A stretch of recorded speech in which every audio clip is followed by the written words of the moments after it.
What's up, Battlers? Sam Battlefields here. Thanks for joining me on my journey through coaching and CLA.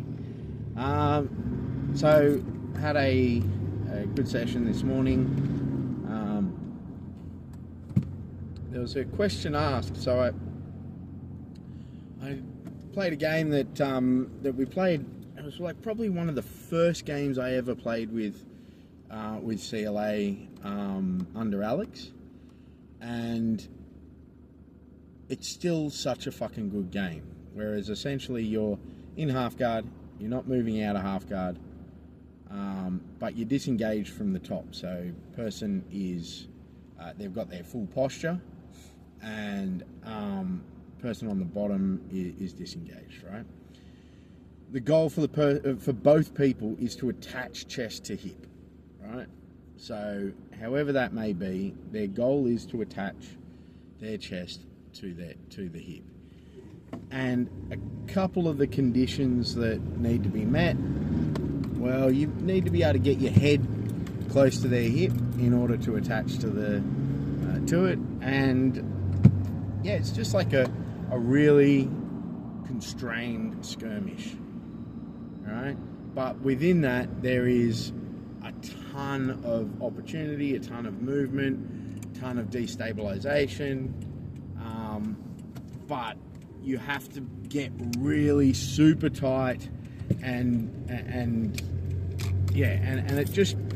it does over time get super tight. Like today, like by the end of this week, as soon as someone gets it, you will not be able to get rid of it, and vice versa, right? Obviously.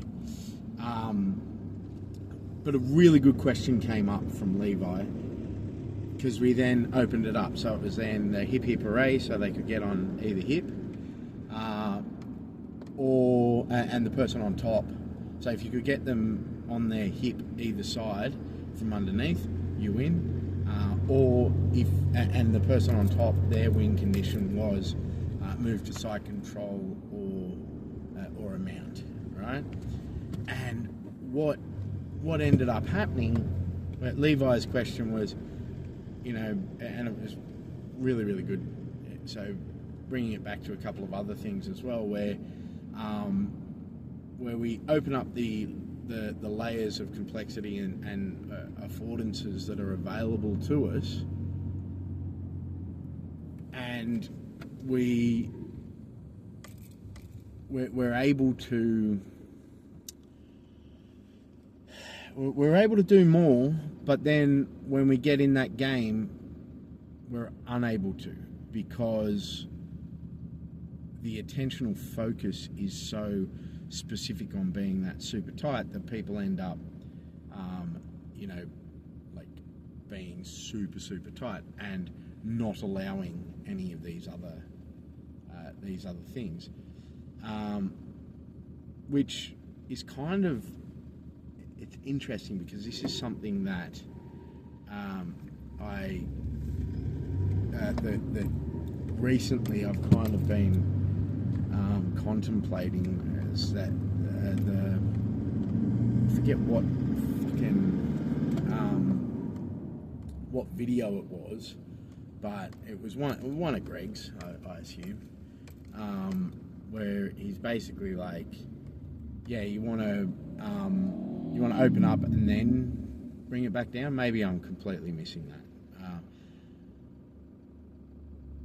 So I wonder if I'm directing my attentional focus, as in what I focus on, instead of letting people explore and then bring them to the attentional focus. I'm kind of not sure if this has been a big question mark for me now, which is weird, because I didn't think it was, like, I thought I was on the right path until I started speaking about it just then, because it's like, am I constricting their exploration by tightening up and bringing their attentional focus to a particular part of the game that is potentially like only a small part, you know, of that position and conditions. So, you know, and a question that Aaron asked, which was like, oh, so if you are connected to the hip, then it doesn't matter. It doesn't matter if you've got the leg. And I'm like, oh fuck, yeah, that's a it depends question, because if you've got, like, it depends on what you mean by control of the hip, because if you've got full control of the hip, then you should be able to just stand up with them and suplex them. That was the example I gave. But like, there's a degree of control, and you know, letting go of the leg, like we found last week. Aaron wasn't here last week, but we found last week and even today with Will, that when you let go or when you're loose with that leg, and it can result in someone just easily stepping over into mount, and they're in a mount situation when they've got a they've got your arm up in like a almost like a Kimura style thing. So yeah, it's an interesting fucking game we play, man. Like, it really is. I'd say that I've got a few personal constraints mentally at the moment that are a little bit draining. I've got I'm moving house, so got a bit to think of there.